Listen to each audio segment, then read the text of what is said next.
Hello, mayong adlaw, kini nausabang inyong tita ay para sa Binisaya nga pagtudlo sa grade 5 mathematics o karong buntaga atong i-take up ang sa part 2 sa multiplying fractions. Okay, ang sunod nga topic is mix by whole number. Okay, tanaw na to daan na abay ma-simplify, wala. 3 og 8, ang 3 di pwede kay prime siya, so di siya ma-simplify. So, obligado ka i-change this to improper. So, 4 times i-multiply plus 8 times 3, 24 plus 3 is 27 eighths. Ibadlis na to. Okay, agoy na pwede, di ba? 4 og 8. Kana mo na siya mo ng multiplication kay pwede ana. Pag XX lang siya, pwede. So, ang 4, di na natin siya utrohon. 4 times 27 over 4 times 2. Di ba ni gamay na? Oh, gamay na lang i-divide. Masayon siya kung gamay i-divide. Cancel, kaya ang greatest common factor is 6. Or, 6 ba? 4. So, ang nabilin, 27 halves. So, 27 halves. Tungaon ang 27, pila man. Muna siyang buti pasabot sa 27 halves, tungaon. So, that is 2.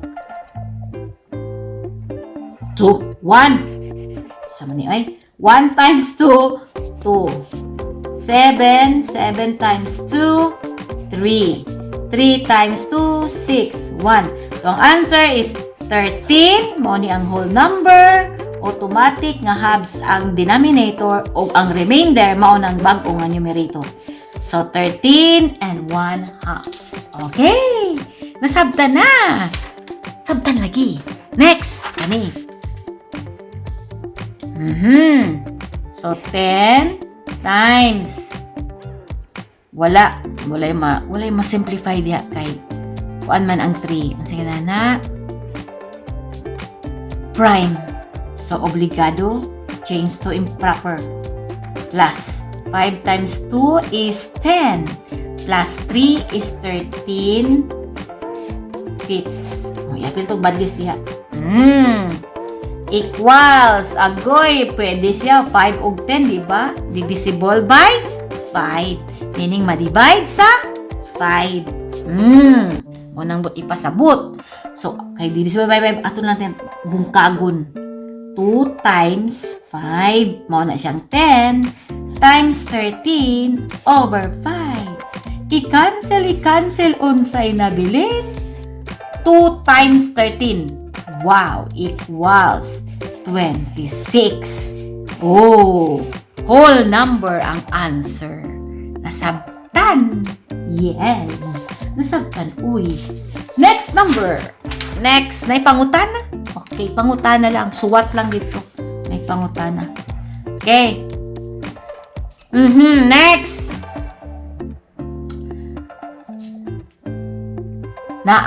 Dili. Di pwede. Kaya ang 4 og 9 walay common factor. So, obligado change to improper.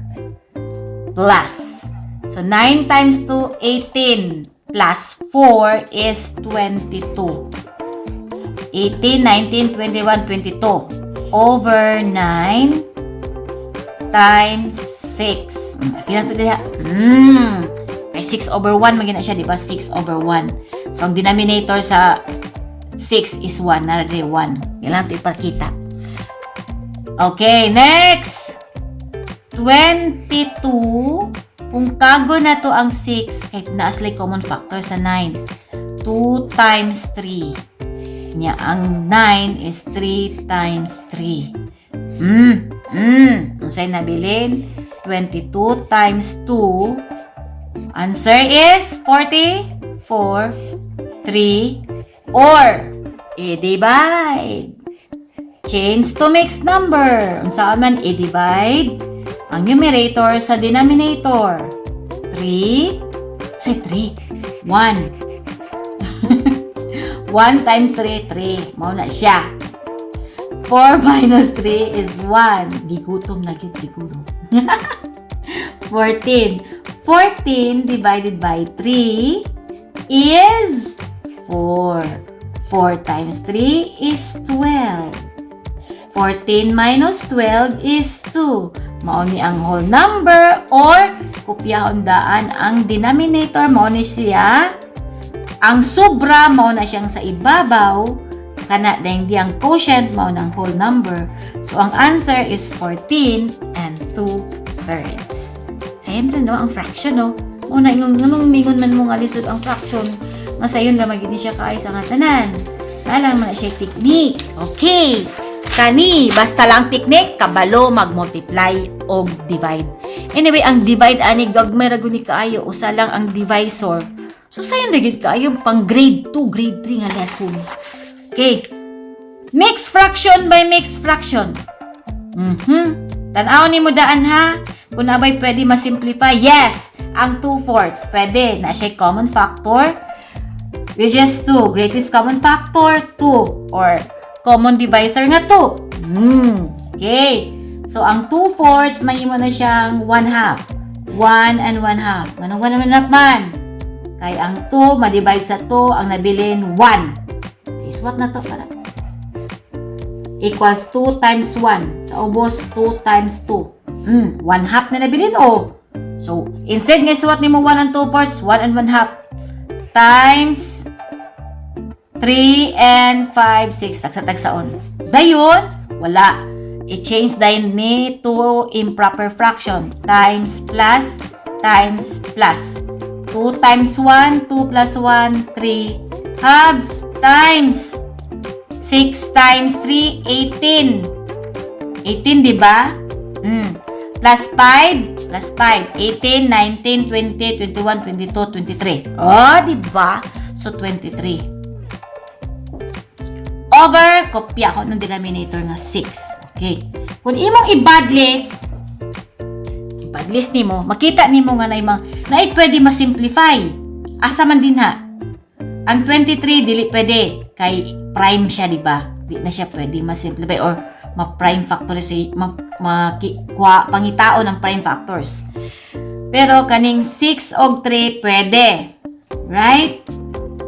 So, itong pagsulat 3 times 23 over 2 times atong i-factors ang 6.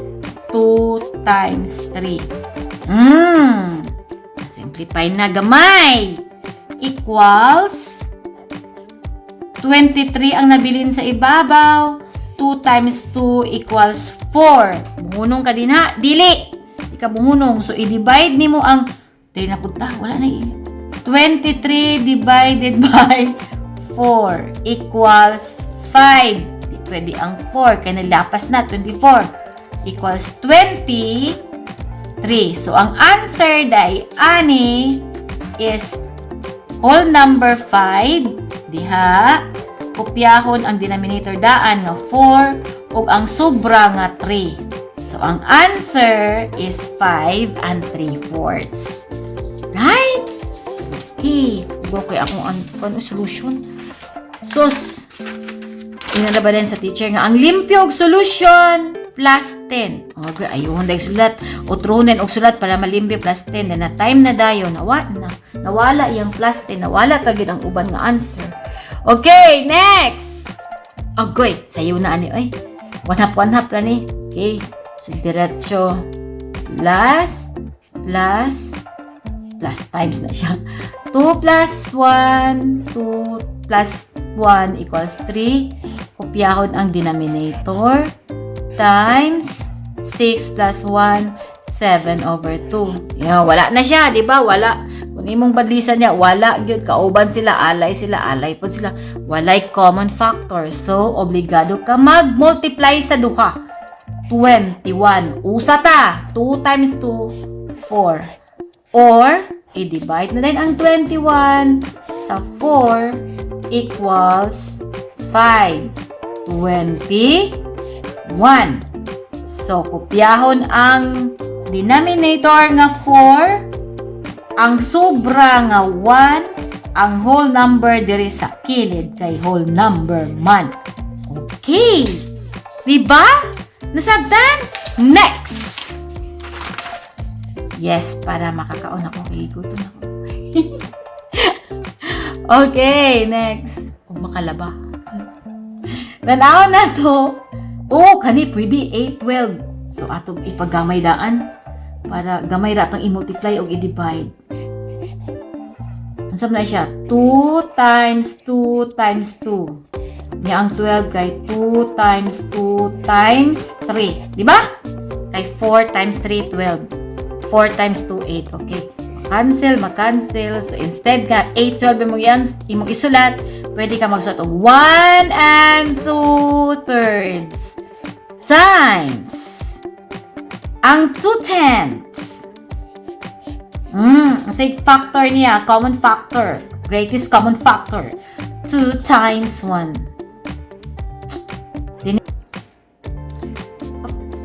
Then, kanida yung 10, ang factor sa 10, 2 times 5.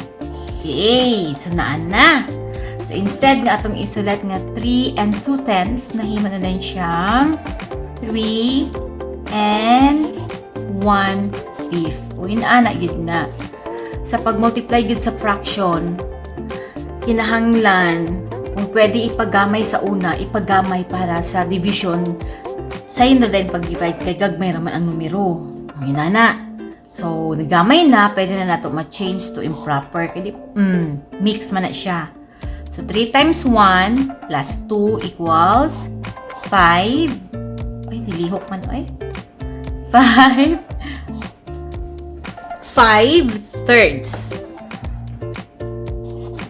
times 5 times 3, 15 plus 1 equals 16 fifths. Okay, so naapag-game mapagamay, nakita ninyo?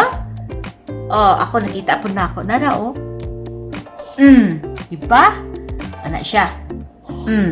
Nagamay na. So, ang nabili na lang is 16/3. Gamay na lang atong ma-divide, diba? So, 16/3, 16 divided by 3 is 3 times 5. 15. 16 minus 15 is 1. So, this is our whole number. 5. Diba ang ginakay? Ang remainder mo daw sa ibabaw o 1. Kopyahon dahil diha ang 3. Mo man yung divide sa 3. So, the answer now, the product of 1 and 8, 12 times 3 and 2, 10 is 5 and 1/3. Okay? Nasabtan? Okay. 4/5, 3/4. Agoy, walay common factor sa 4/5. Itong pagamay, ang 3/4 dili mapagamay. So, wala tayo choice. Diba? Atong i-change diretso sa improper fraction. So, 5 times 3, 15 plus 4, 19 fifths times 4 times 2, 8 plus 3 equals 11 fourths. Naabay common factor nila. Wala. 19, ang 19 prime na. Ang 11 prime na. Wala gay common factor. So, wala. Kay choice gawa sa multiply. I-multiply na lagi 19 times 11. 19 times 11 equals, kabal mas tipikan yung sa pag-multiply by 11. Ano raw? 2, 0, 9. I-check na natin kung correct ba 209 ba? 19 times 11 equals 9, 1, 9, 1, 9, 0. Correct! Sakto ba? Okay, na-shortcut na ng 19 times 11. Ako ng any number multiplied by 11. Ako na nag-i-stress sa inyo. Okay, next. Divided by 20. Okay, or i-divide na din siya diretso, di ba? So, 209 divided by 20 equals 1. 1 times 20. Then, 9. 9 divided by 20, 0. 0, 9. So, ang answer is 10 and 9 over 20. Okay. Nakasabot na. Okay, ako i-stress sa inyo yun sa ning pag-multiply sa 11 ha. By 19, inana na siya isulat ni mo una ni 1. Then kanina i-plus ang 1 og 9. Nya kay 10 man siya, so i-carry ni mo sa 1. Diba ganina yung ko 1. Ang sunod 1 plus 9, 10 man siya. So imong ibutang dito ang 1, so nahimo na siyang 0, ito na din na siya. Kopyahon din ang tumoy nga 9. Okay, next. Yun na ganit ko. Next number. Okay. Kani. Uy! Dahil pwede mapagamay, di ba? Sama diya. Ang 6 og 8. 6 is 2 times 3. Ang 8 is 2 times 4. Dili lang nato na i-prime factor ang 4. Okay, so instead nga isulat nato ang 5 and 6, 8 atong isulat 5 and 3/4 times ang 410 mapagamay paghihapon. Nilain mo ay 5 and 4/10 equals 2 times 2. Ang 10, 2 times 5. So, ang atong isulat, instead of 4/10, nahimo na yung 2/5. So, 4 and 2/5. Okay. Nabay common factor nila? Wala. Agoy, wala. Wala, no? Wala yun. Okay. So, obligado, change this to improper fraction 2023. Over 4 times 1022 over 5ths. Diba? Over 5ths. Okay. 23 by... Uy, mapaggamay. Madakaraginot pa ta. Kani siya 22 ug 4.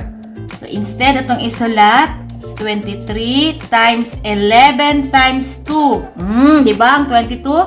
Okay. Mas possible kung ipagamay. Muna yung magic sa multiplication o division. Kaya na siya pwede mahangyo nga magpagamay. Okay. 2 times 2 times 5. Okay. So, nara. So, ang nabilin karon is 23 times 11 over 10. Hala. Tingnan biya ko sa ganina no. Katong mga number nga multiply by 11. Yan na naon raw. Kopyahon ang 2. I-add ang 2 plus 3. 5. Kopyahon din ang tumoy nga 3. Dede, ato daw ang i-multiply og tag sa tag sabi ko din sakto ba be? 23 times 11 3 2 3 2 3 5 2. Hala, insakto 253, di ba? Okay. Or i-divide na din ang 253. Naman ako ibutang. Dali na lang. 253 divided by 10 is 225. 3, 5, 53. So, ang answer is 25 and 3/10. Okay. Muna ang answer. 25 and 3/10 sa kaninga equation. Okay. So, naman mga pangutana lang. Pilisan sa inyong teacher, mangutana mo. Kay kabaluman po na kabalugin ng inyong mga teacher. Sila lagi dali inyo maduulan. Usara na ka text, one text away. Diba? Mahal man ang call. Okay. So, maura to ang atong fiction. Pero, before ako sa i-summarize ang how to multiply fraction, ha? multiply the numerator with S. Numerators, kay panalitan kung tulo di ay ka numerators. I-multiply naman tulo. Then, multiply the denominators. I-divide ang numerator sa denominators. Then, simplify. Pero, kung masimplify ninyo una, aya mo mag-multiply o divide, bukata. Para mugamay na lang din ang inyong, mugamay na lang ang number sa pag-divide. Mas masayon. Okay. Ang whole number, ang yang denominator, 1 gid na. So, 8 over 1. So, pwede na din mo add to din sa rule nga numerators times numerators, denominators times denominators. Then, divide numerators, numerator by denominator. And then, kung na ay mixed number, it change first to improper fraction. Pero kung ang mixed number, pwede pa masimplify itong iyang fraction, isimplify na before ka mag-change to improper. Then, do the rule dayon in multiplying fractions. Okay? Og maura na karong buntaga, karong adlawa, og susunod nato nga panagkita. Susunod nga topic, o bahin sa Binisaya nga pagtudlo sa mathematics, sa grade 5, pwede 6, pwede 4, pwede 3, bisa unsa. Kay kaning fraction, bisan asa ni siya ilabay. Sa atong mag-college na gihapon. Okay, og kini ang inyong tita Ay, moingon kaninyo nga I love math.